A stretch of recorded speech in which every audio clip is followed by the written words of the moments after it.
अब मैं कुछ आयतें हैं जिनको आपके सामने रखता हूं। ये गैलेक्सी है हमारी, ये लेटरल व्यू है, ये टॉप व्यू है मिल्की वे गैलेक्सी, जिसका हिस्सा है हमारा सोलर सिस्टम। ये उसका स्केच है, एग्जैक्ट पिक्चर नहीं है। इस गैलेक्सी के अगर आप डायमेंशंस देखें तो एक बाजू से दूसरे बाजू 1,00,000 नूरी साल यानी 1,00,000 लाइट ईयर्स का डिफरेंस है, डिस्टेंस है इस हिस्से से उस बाजू तक। लाइट ईयर क्या है? रोशनी 1 सेकंड में तकरीबन 1,86,000 मील या 3,00,000 किलोमीटर चलती है 1 सेकंड में। इसको 60 से मल्टीप्लाई कीजिए, 1 मिनट में रोशनी कितना चली, फिर 60 से मल्टीप्लाई कीजिए 1 घंटे में कितना चली। यहां तक आते ज्यादातर आपके कैलकुलेटर्स कंप्यूटर्स फेल होने लगेंगे क्योंकि फिगर्स बहुत ऊंची चली गई। अब आप इसको 1 घंटे में आपने टाइम निकाल लिया कि 1 घंटे में रोशनी ने कितना सफर तय किया, इसको 24 से जरब दीजिए तो 1 दिन में रोशनी कितनी चली, फिर 30 से जरब दीजिए 1 महीने में कितनी चली, फिर 12 से जरब दीजिए तो 1 साल में कितनी चली। It will be N astronomical figure. 1 साल में रोशनी जितना फासला तय करती है, जितना डिस्टेंस कवर करती है, उसको 1 लाइट ईयर या 1 नूरी साल कहा जाता है। तो ये कितना फासला होगा आप अंदाजा लगाइए।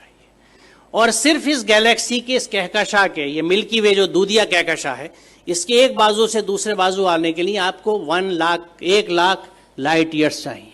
यानी रोशनी की रफ्तार से अगर आप चलें तो 1,00,000 साल में इस बाजू से उस बाजू तक पहुंचेंगे। यहां अजमत का एहसास होता है अल्लाह ताला की। और ये मिल्की वे जो एक गैलेक्सी है, ये ऐसी एक गैलेक्सी नहीं है, बल्कि there are millions and millions of these galaxies पूरी कायनात में। और इन गैलेक्सीज में है क्या साहब? सितारे जिनकी डिफरेंट लाइफ साइकिल्स हैं, अगर आप स्टार्स की पढ़ें, या प्लैनेट्स जो उनके चारों तरफ घूम रहे हैं। सबसे बड़ा सवाल ये आता है कि ये रुके हुए कैसे हैं? रात में जो आसमान हमें इतना अच्छा दिखता है, उसमें तारे नजर आ रहे हैं, चांद नजर आ रहा है, ये रुके हुए कैसे? What is holding them? वो क्या चीज है? वो कौन से कुव्वतें हैं? आज हम जानते हैं कि ये इलेक्ट्रोमैग्नेटिक फोर्सेस हैं जिनके बैलेंसिंग से इनको हमने रोक रखा है। It is just phenomenal. आप ये समझिए कि मैग्नेटिक फोर्स को कंट्रोल करने के लिए इस वक्त हमारे पास जो सबसे अच्छी एग्जाम्पल है, उदाहरण है, वो मैगलेव ट्रेन का है कि मैग्नेटिक लेविटेशन से रेल की पटरी से 6 इंच ऊपर ट्रेन रन करती है, जिसको मैगलेव ट्रेन कहते हैं। उस मैग्नेटिक लेविटेशन से एक ट्रेन को सिर्फ हमने 6 इंच ऊपर उठाया है।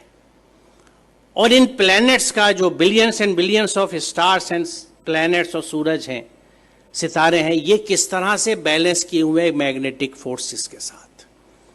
ये कितना जबरदस्त कैलकुलेशन है, कितना जबरदस्त हिसाब है। और इसको जब आप समझते हैं और सूरह रहमान की उस आयत को देखते हैं कि बस समा रफा व वज़ल मीज़ान, तो बात समझ में आती है कि उसने आसमान को बुलंद किया और एक तवाजुन कायम कर दिया। तवाजुन की अहमियत की वजाहत है क्योंकि आप इमेजिन कीजिए, मुझे नहीं पता, मैंने बचपन में खेल खेला है, उसका जिक्र मैं हमेशा इस तकरीर में अपनी करता हूं कि मैग्नेट से जब हम लोग छोटे थे तो हमारे पास वो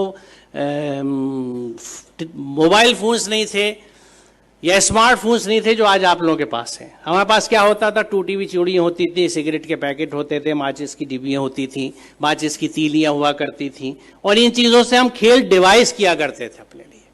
तो मैग्नेट से हम जो एक खेल डिवाइस करते थे, और वो घर से जल्दी से किसी तरह जब अम्मी की नज़र बचती थी सुई उठा लाते थे या आल पे ले लेते थे अब्बा के ड्रॉज में से कि कागज़ के ऊपर पिन रखी और नीचे मैग्नेट रख के उसको घुमाना शुरू किया तो ऊपर से वो सुई घूमती थी।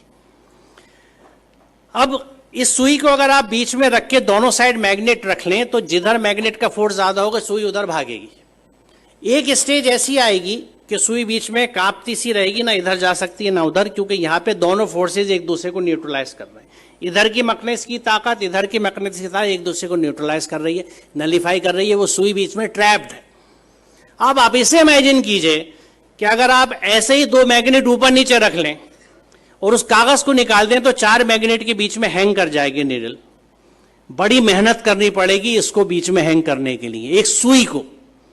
अब इमेजिन कीजिए इस यूनिवर्स को जिसमें कितने millions and billions of planets इसी मैग्नेटिक फोर्सेस के इंटरप्ले की वजह से, एक बैलेंस की वजह से हैंग कर रहे हैं। जो इसको समझ सकता है वो खालिक की अजमत को समझता है। वो परमात्मा की महात्मा को समझ सकता है, महानता को समझ सकता है, अल्लाह ताला की अजमत को पहचान सकता है, और उस वक्त वो कन्विंस होता है कि जब इस पूरी कायनात में अल्लाह के कानून चलते हैं तो मैं उसके कानून को किस तरह से एक जुज़दान में लपेट के बिना समझे ऊपर रख सकता हूं और उसको फॉलो नहीं करता। That's the point.